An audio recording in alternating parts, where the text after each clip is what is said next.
Hello, everybody. It's not Wednesday, it is Thursday, actually. But sometimes I have some things on my mind and I just want to lay them out there for few people to hear, you know, just to, just to make a little bit of noise.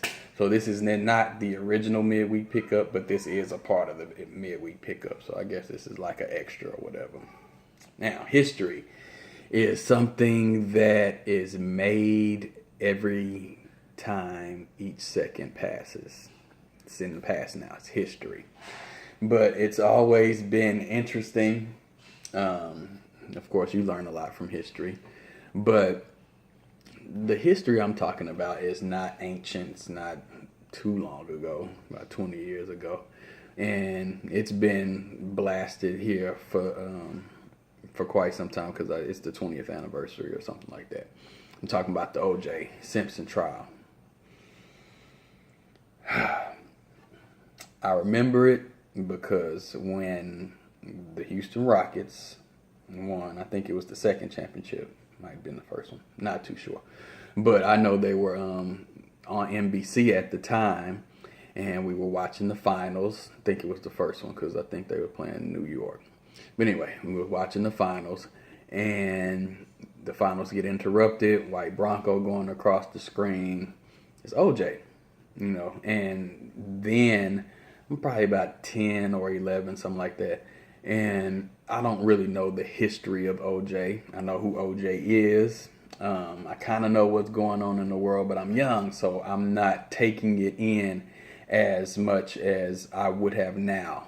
And when I'm watching this, I guess the first one was the little movie with Cuba, which to me was a pretty good little FX series. To me, I thought it was actually very good.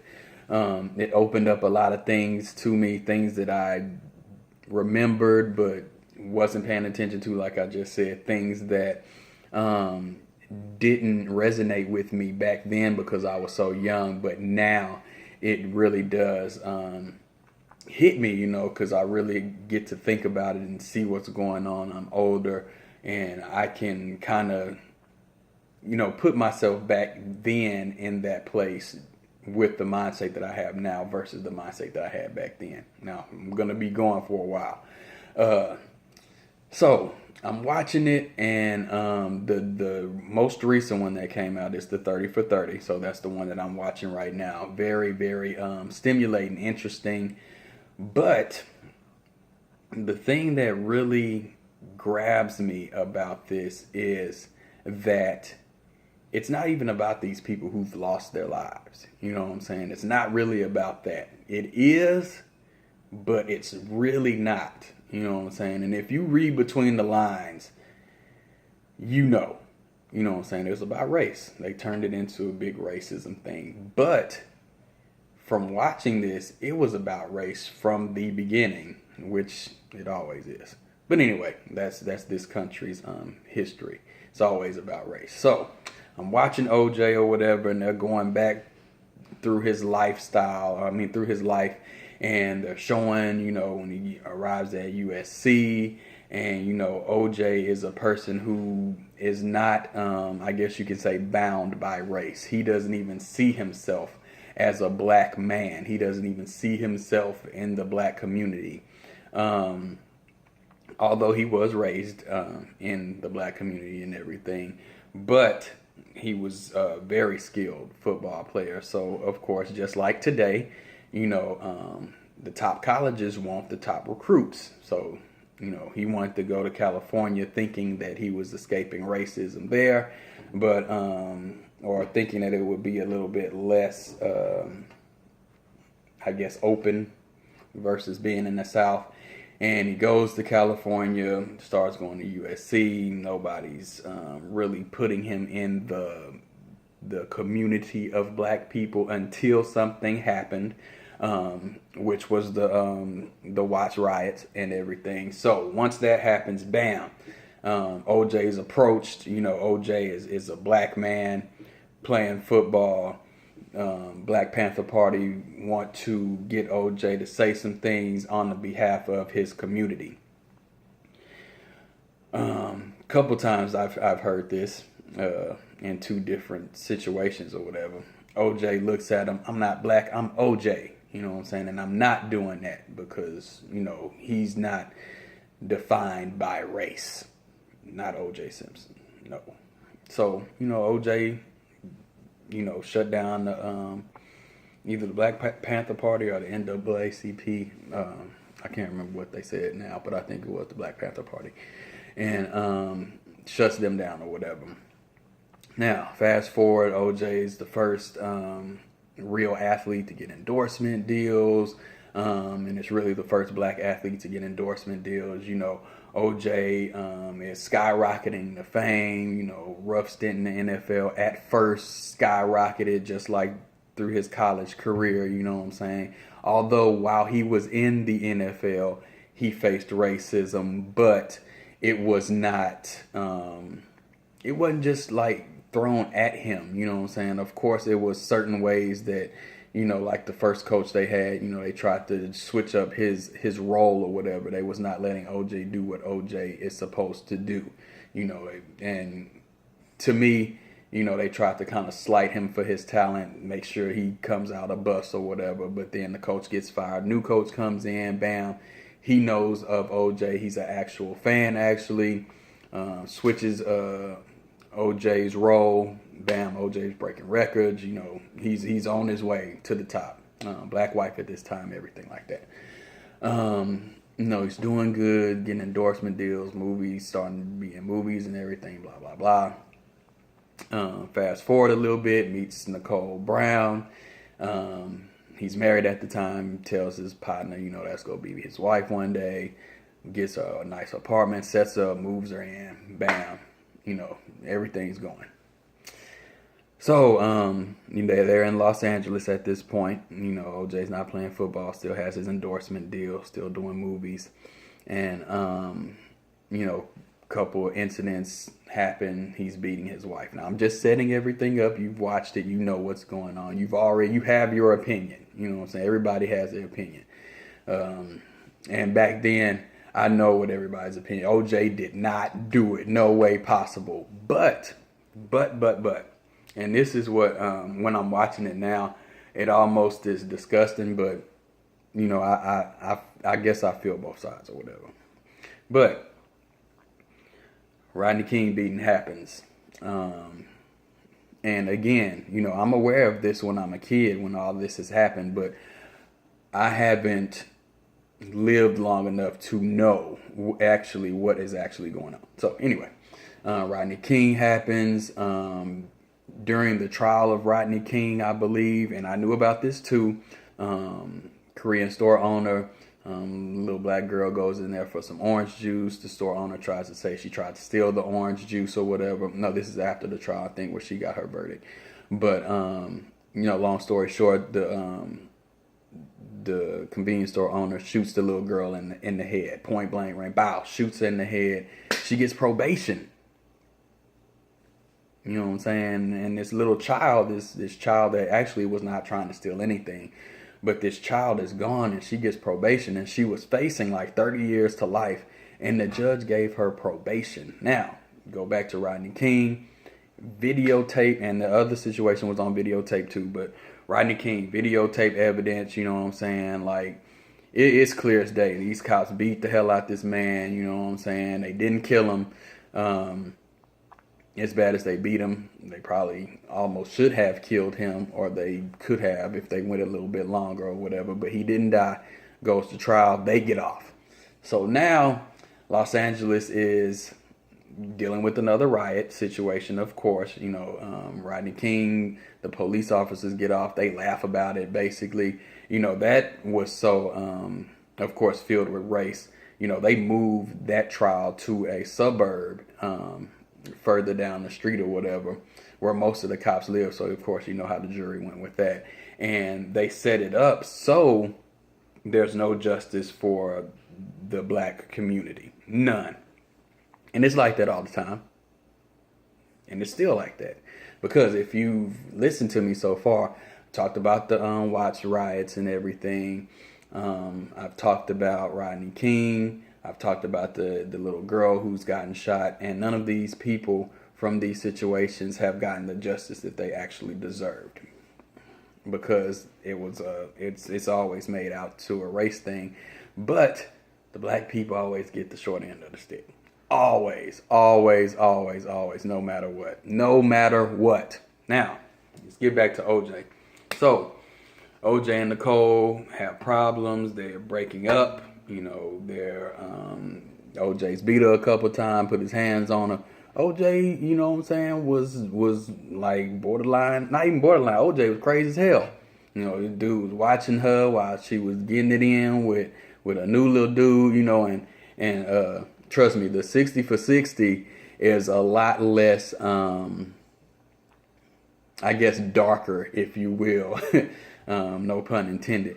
But from the FX show, because on the FX show, they kind of portrayed Nicole Brown Simpson, because for some reason they pretend like she wasn't married to OJ on the 30 for 30, so they just call her Nicole Brown. But Nicole Brown Simpson, they try and paint her on the 30 for 30 like she was just completely innocent. She wasn't doing anything wrong, but she was murdered. And I'm not gonna lie to you, I think OJ did it. I don't care what nobody says. You see the evidence. It's night and day. But I think the way that the media made it at that time, a lot of our blackness would not allow us to believe that OJ was guilty. So, after we've gotten shunned throughout history, the short end of the boo-boo end of the stick, I'm talking boo-boo end of the stick, we've been brought over here against our will, kept as slaves, no rights, beaten ridiculously, murdered in numbers, lynched, can't vote, can't drive, everything, can't do everything. The black people race, we were the can't do nothing race back in the day. Can't do nothing. So now it's still going on. And I started this story back in 69-ish, 65. So we've been getting the short end of the stick throughout our history. LA has been whooping our asses. Period. Now comes up, OJ wife is murdered. His ex-wife, because they were not together at this point. Ex-wife is murdered. So prime suspect is OJ, of course. I mean, it's been numerous police reports, numerous times they went out there, OJ done beat her ass, just numerous domestic violence things or whatever. And OJ is like the icon of America right now.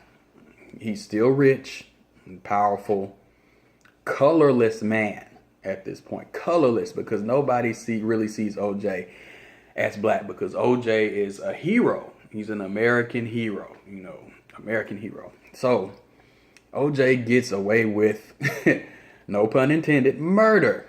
OJ is running from the laws. OJ is, telling them he's going to do stuff, just anything that he can get away with. He's doing it. You know what I'm saying? He's running, he's evading. And just sit with me here, because I'm going somewhere with this. Now, they letting OJ slide on anything. If it was me, I would have been caught 20 minutes after they thought I did the murder. And part of the reason why would probably be because I don't have the money that OJ had back then. But caught within 20 minutes, probably beat and killed in my house, on my doorstep, whatever the case may be. OJ gets away with all of it. He goes back to his house.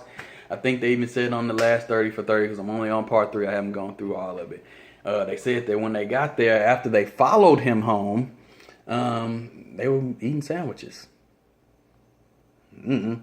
But once they get OJ in custody, and all the black people are in Brentwood, go OJ, go, free OJ, OJ didn't do it.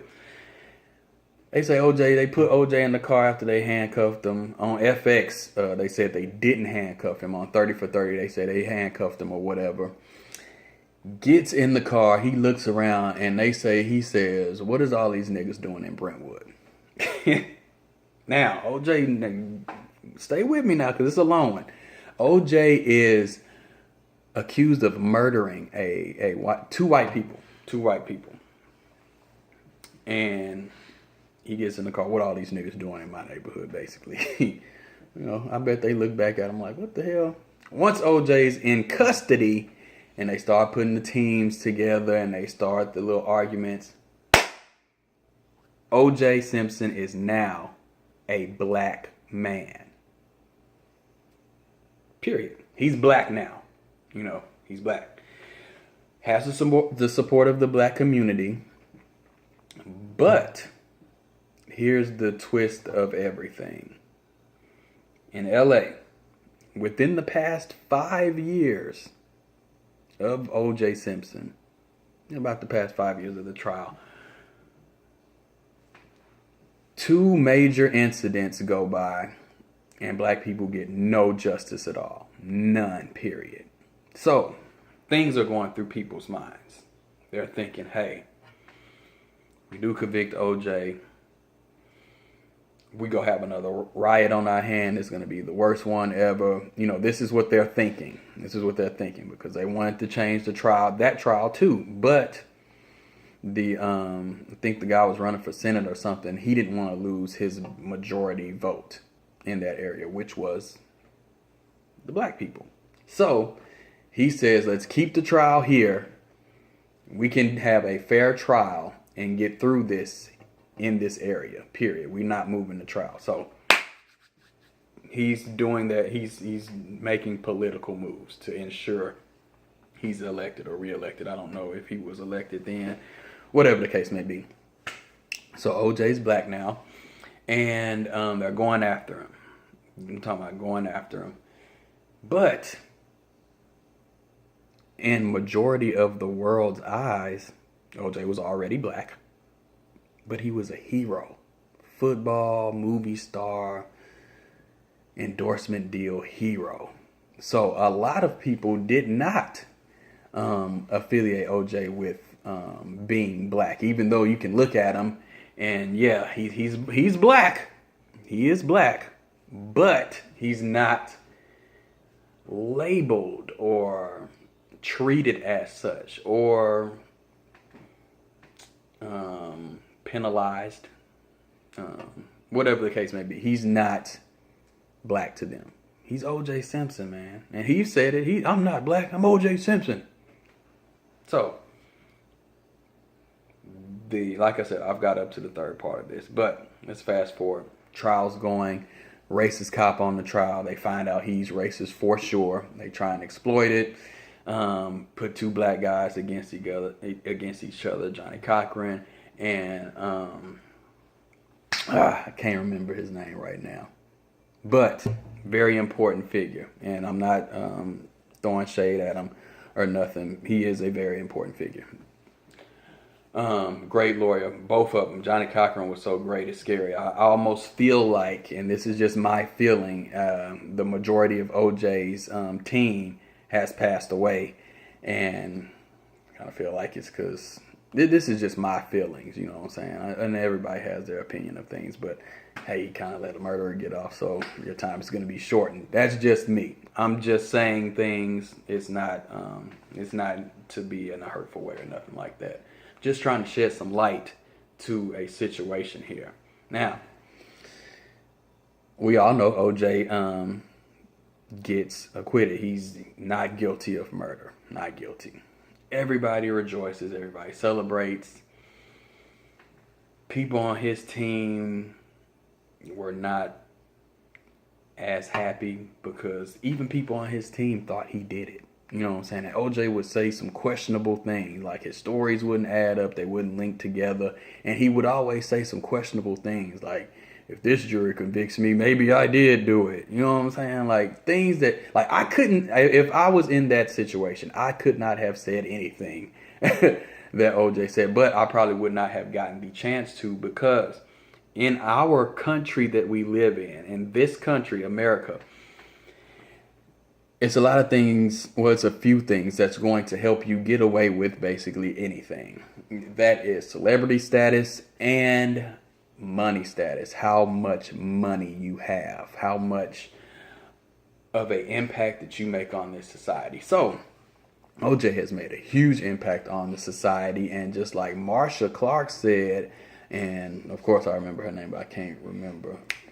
I still can't remember his name. But Marsha Clark even said, this is crazy. All the evidence is pointing to him, and he still, like she didn't even realize the celebrity of him until the trial was going on. That's when she found out how big of a celebrity he was. But think about this, and I'm going to try and end it because I can keep going with this. But think about this. In this country we live in, listen to me very carefully. 2 people get murdered. I don't care if they're white, blue, purple, green, whatever. Somebody murders them. I don't care if the murderer is whatever color. Murder is murder. White, black, purple, you did it. You need to pay for it. You need to pay for your crimes or whatever. OJ did not do it. But they came back later on and got him. But he did not get acquitted for that. He beat that. He beat that. So in this country, if you have the power and the money, you get away with murder. But, and now listen to this very carefully, because this is something that always comes up, and it's always said, but don't nobody really pay no attention to it, but they say it. People have gotten away with some horrendous crap, and you get a drug dealer that got caught a couple times, and it might be his 3rd strike. He gets caught with a minuscule amount of drugs on him, whether it's personal or selling, whatever the case may be. It's minuscule. 60 years in jail, life in jail, 80 years in jail, 2 life sentences. These are the sentences that are handed out to people like that. Maybe killing people in a different way. Yes, maybe. But somebody else that actually does it, you have evidence, blood evidence, everything. And just because they got money and status, they get off. That's why it's disgusting for me to almost watch, but I have to watch it. I have to, because it's history and it's teaching me something. Because again, when you go through something or when you experience something and your mind isn't ready to really take it in, you're not going to learn anything about it then. You will remember it. Oh, I remember that. Because just like I said in the beginning, it was when the Rockets was about to win their championship. So I remember that because of the championship. I didn't remember it because of what happened. I remembered it because I knew what was going on at that time. But then as I got older and my mind is more acceptable to things, I realized, hey, we live in a insane place. And it was insane long before I got in it. Long before any of you who are listening to this still. Long time. Long time. And nothing's changing. Nothing. Racism is still as powerful as ever. They just put makeup on it. Think about what's going on. It's always and even right now with what just happened in Orlando, all the kids that have been slayed in the past couple years, and people gotten off and they cocky about it and they toot their own horn or whatever, just because they have status or somebody in a higher place. We live in a fucked up world, man. And it's not changing. And people don't even realize that. I hear people all the time, it's not even like that anymore. But it is. It's just prettier. But I've said this time and time again. once you peel off all that mask, all that extra, and you start seeing the craters and the old scratches that healed and the bumps and the imperfections, that's when you realize that this perfect world that they're trying to create is nowhere near perfect. Nowhere. Never has been, never will be. Because only thing that's perfect is the higher power.